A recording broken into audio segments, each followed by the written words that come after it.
Hello guys, welcome back to channel. आज हम लोग देखेंगे हीरोज रीबॉर्न का फर्स्ट इशू। अभी इस स्टोरी का पहला ही इशू आया है। जैसे ही नेक्स्ट आएगा तो मैं उसे भी कवर कर दूंगा।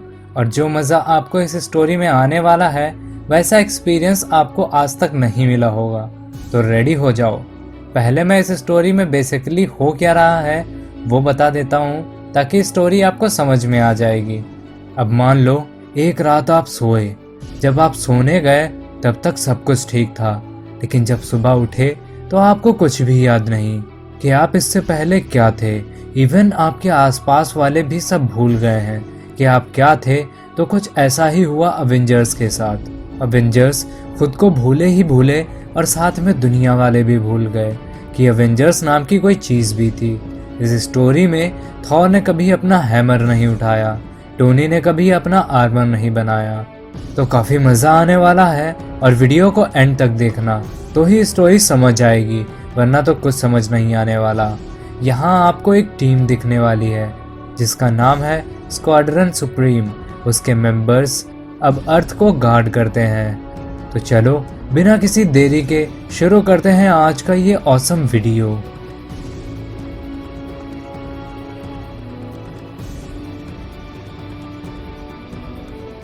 दो हफ्ते पहले मेरी आंख खुली और मैंने अपने आप को खून से लथपथ ईस्ट लंदन के एंड में एक घर में पाया। मुझे कोई आइडिया नहीं था कि मैं वहां कैसे पहुंचा। वहां की हालत देखकर ये लग रहा था कि मैं वहां महीनों से रह रहा था। जब मैं उठा तो सबसे पहले मैंने एवेंजर्स माउंटेन पर कॉल किया कि वो मुझे टेलीपोर्ट करके वहां बुलाएं, लेकिन वहां से कोई जवाब ही नहीं मिला। शायद इसलिए कि वहाँ कोई अवेंजर्स माउंटेन है ही नहीं। ये सब अजीब है, लेकिन अब यही है। मेरा नाम है ब्लेड और शायद इस अर्थ पर मैं आखिरी अवेंजर बचा हूँ जिसे ये सब कुछ याद है। मेरी ये यादें बस अब यादें बनकर रह गई हैं।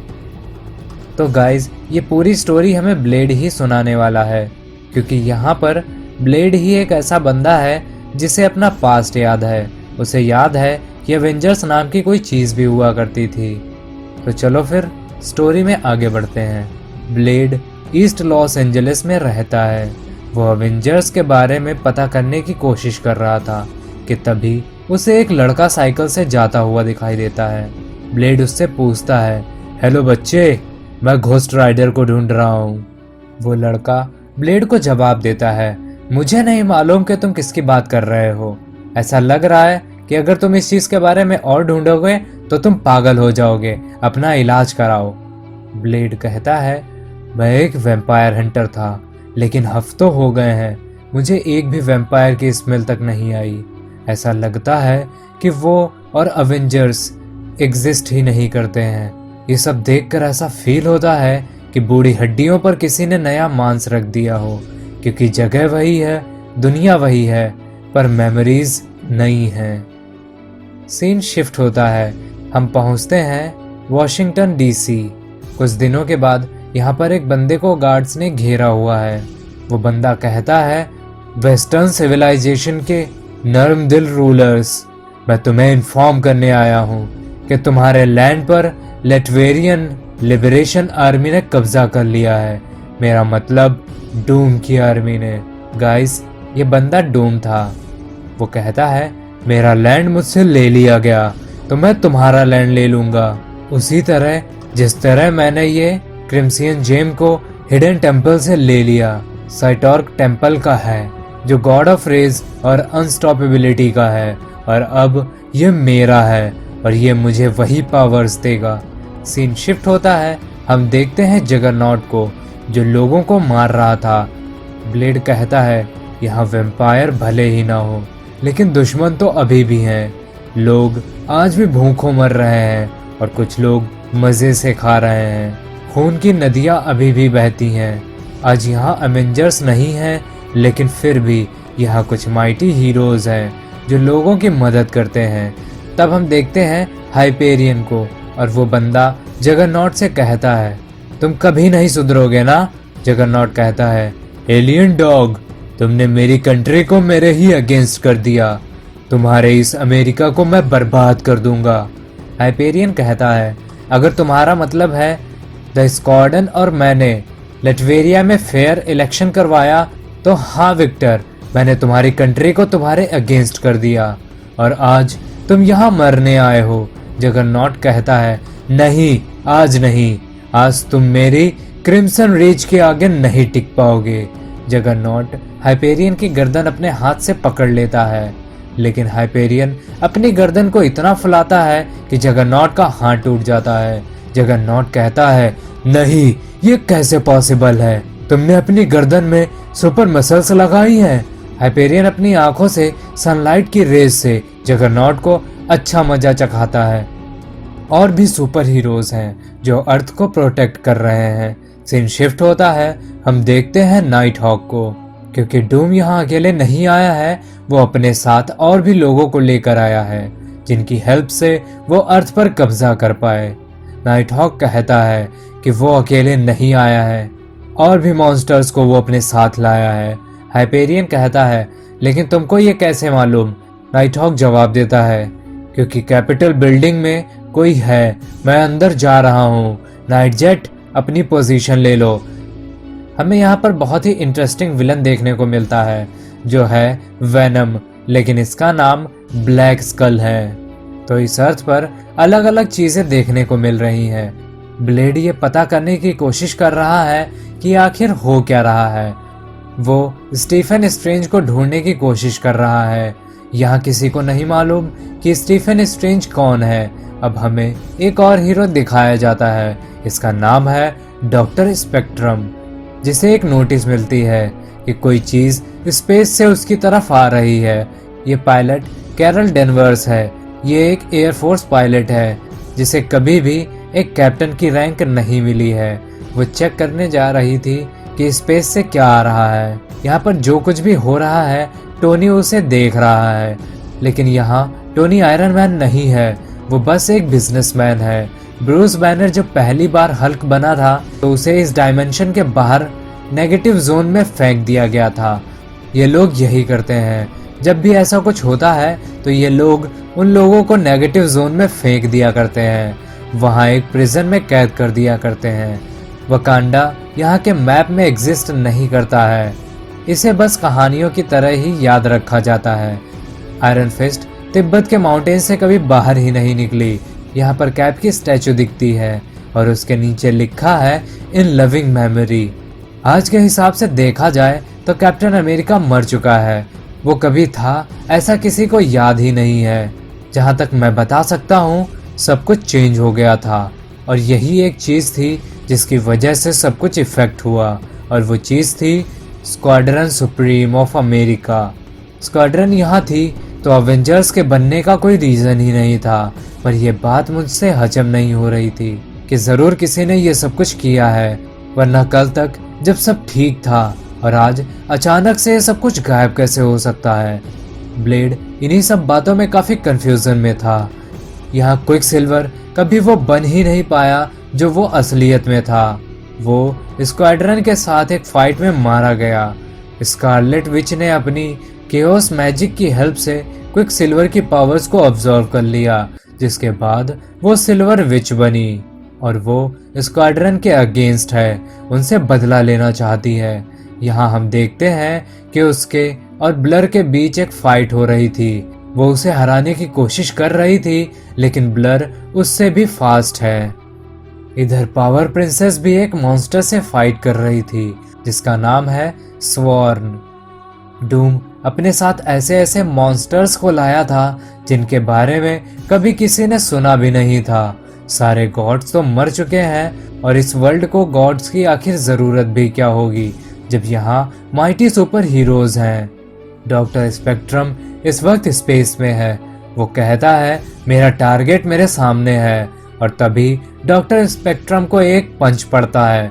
वो कहता है नहीं, ये नहीं हो सकता, मैंने देखा था, तुम और तुम्हारे स्टोन्स सब कुछ राख हो गया था। पंच मारने वाला ये बंदा थैनोस था। वो कहता है तुम मेरे बारे में बात कर रहे हो, मर गया था और मैं? अच्छा मजाक है। और इस तरह हम देखते हैं कि गॉड्स तो चले गए हैं, लेकिन विलन्स तो अभी भी वही हैं। सीन शिफ्ट होता है और हम लोग कुछ वक्त पहले नॉर्वे में पहुंचते हैं। वो और थॉर एक बार में खड़े थे। ब्लेड थॉर को याद दिलाने की कोशिश करता है कि वो थॉर है। उसके पिता ने उसे अर्थ पर ह्यूमैनिटी सीखने के लिए भेजा था और फिर उसे उसका हैमर मिला था। फिर तुमने अवेंजर्स ज्वाइन की थी, लेकिन थॉर को तो हैमर और अवेंजर्स के बारे में कुछ भी मालूम नहीं। वो कहता है तो मुझे परेशान मत करो, मुझे मेरी वाइन पीने दो और यहाँ से चले जाओ। ब्लेड उससे कहता है कोई बात नहीं, तुम वाइन पियो और याद करने की कोशिश करो। थॉर बताता है कि उसके पिता मर चुके हैं और जो कुछ भी तुम बता रहे हो वो सब कुछ मुझे बिल्कुल भी समझ नहीं आ रहा। ब्लेड को बहुत गुस्सा आता है कि आखिर क्यों मुझे ही सब कुछ याद क्यों है और किसी को कुछ भी याद नहीं। शायद मुझे भी पीकर ये सब कुछ भूल जाना चाहिए, पर मेरे साथ दिक्कत तो ये है कि मैं एक वैम्पायर हूँ। मुझे पीने के लिए किसी का खून बहना जरूरी है। सीन शिफ्ट होता है। हम देखते हैं नाइट हॉक को, जो एक मॉन्स्टर को मार रहा होता है।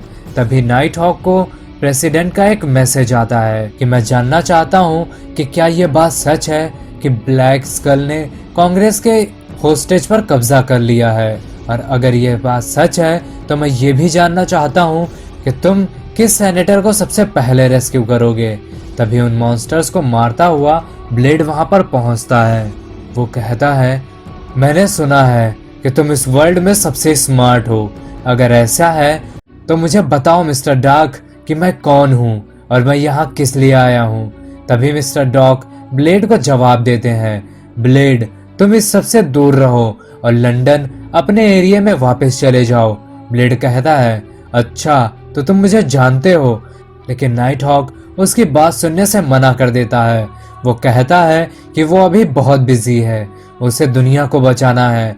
लेकिन ब्लेड उससे कहता है मैंने बहुत ढूंढा कि आखिर ये सब कुछ हुआ कैसे। मुझे ऐसा कोई चाहिए था जिसने ये सब कुछ देखा हो, और अब मुझे ऐसा लग रहा है कि वो मुझे मिल गया जिसकी मुझे तलाश थी। उन दोनों ने सारे मॉन्स्टर्स को मार दिया और कांग्रेस को बचा लिया और ब्लेड वहां से चला भी गया। इधर हाइपेरियन जगरनॉट का सामना कर रहा था, उसे प्रेसिडेंट को बचाना था। वो कहता है मैं आपके पास जल्द ही आ जाऊंगा प्रेसिडेंट, जैसे ही मैं इस सब से निपट लूंगा। आपको क्या लगता है कि आप सभी ने इससे ज्यादा नजदीक से इस दुनिया को देखा है? इधर कहीं दूर ब्लेड किसी आइलैंड पर खड़ा था। वो खड़ा था एक बार फिर कैप्टन अमेरिका को ढूंढने के लिए। उसने अपनी वैम्पायर वाली पावर्स का यूज करके कैप को ढूंढना शुरू कर दिया था, क्योंकि वो जानता था कि पहले भी ऐसा हो चुका है। साल 1945 में हमारा ग्रेट हीरो गायब हो गया था और सालों तक बर्फ के नीचे दबा रहा। सभी ने उसे मरा हुआ समझ लिया था, लेकिन वो नहीं मरा। इधर थॉर भी ब्लेड की बातों से इफेक्ट हुआ था। उसे गुस्सा आ रहा था और अचानक से उसके अंदर से थंडर निकलती है। ब्लेड बर्फ के अंदर चला ही जा रहा था, क्योंकि वो किसी भी ह्यूमन को बहुत दूर से सूंघ कर ढूंढ सकता है। आखिर वो है तो एक वैम्पायर ही ना। ब्लेड मुश्किलों का सामना करता है। वो जल्दी हार नहीं मानता, प्रॉब्लम्स चाहे कितनी ही बड़ी क्यों ना हो। थॉर के थंडर की वजह से उसके सामने उसका हैमर भी आ गया था और ब्लेड को भी वो मिल गया था जो उसे चाहिए था। उसे कैप मिल गया था।